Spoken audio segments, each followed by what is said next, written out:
జై శ్రీరామ్. అందరికీ నమస్తే అండి. ప్రజలు ఎట్లాంటి వాళ్ళంటే తమలో తప్పులుంటే మార్చుకునే ప్రయత్నం ఇసుమంతా కూడా చెయ్యరు. కానీ ఎదుటోళ్ళు ఎవరైనా ఇది తప్పురా అని కానీ చూపిస్తే వాళ్ళ తప్పుల్ని వాళ్ళని తిడతారు. అదే జరుగుతోంది సమాజంలో ధోరణి. గత ఎన్నో సంవత్సరాల నుంచి నేను పరిశీలిస్తూనే ఉన్నాను. ఇదే ధోరణిలో ప్రజలు సమాజం అనేది ఉంది. అందుకే మన భారతదేశం అభివృద్ధి కాకుండా ఈ విధంగా అణగారిపోతూ ఉండేది రోజు రోజుకి. ఒక ఉదాహరణ చెప్తాను మీకు. తిరుపతిలో గంగ జాతర చేస్తారు. పండగ వీళ్ళు గంగ పండగ, గంగ జాతర. పచ్చి బూతులు తిట్టుకుంటూ ఉంటారు. ఎంత బాధేస్తుంది తెలిసిన. వాళ్ళు ఎన్నో వీడియోలు ఉన్నాయి దానికి సంబంధించి. తిరుపతిలో ఆ గంగ జాతరకు సంబంధించినటువంటి పురాణం అంట, తిరుపతి గంగమ్మ భూత పురాణం అంట దాని పేరు.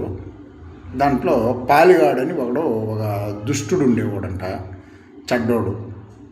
వాడు ఆడవాళ్ళనంతా హింసించి మానభంగాలు చేసి పేదలను హింసించి ఎన్నెన్నో చేస్తూ ఉంటే అకృత్యాలు. వాడిని సంహరించేదానికోసం గంగమ్మ రకరకాల వేషాలు వేసుకొని వెళ్తుందంట. వాడు దాక్కొని తిరుగుతూ ఉంటాడంట. ఎప్పటికీ వాడు దొరకకుండా పోయేసరికి గంగమ్మ ఎవరో ఒక రాజులాగా వేషం వేసుకొని వచ్చి వాడిని బూతులు తిడుతుందంట, పచ్చి బూతులు తిట్టి రెచ్చగొడతా ఉంటే అప్పుడు వాడు బయట వస్తాడంట, దాక్కొని ఉండేవాడు. అప్పుడు వాడిని గంగమ్మ సంహరిస్తుందంట. ఇదంట తిరుపతి గంగమ్మ స్థల భూత పురాణం యొక్క చరిత్ర.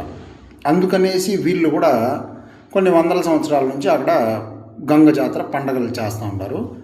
గంగమ్మ ఎన్ని రకాల వేషాలు అయితే వేసిందో ఆ వేషాలంతా వీళ్ళు వేసుకొని అక్కడ వాళ్ళే పచ్చి బూతులు తిట్టుకుంటూ ఉంటారు. గంగమ్మ తల్లిని కూడా తిడుతూ ఉంటారు బూతులు, పచ్చి బూతులు అంటే మనం నోటితో మాట్లాడుకోలేము. అట్లాంటి బూతు మాటలు, అతి హేయమైనవి, జుగుప్సాకరమైనటువంటి బూతులు తిట్టుకొని పండగ చేసుకుంటూ ఉంటారు.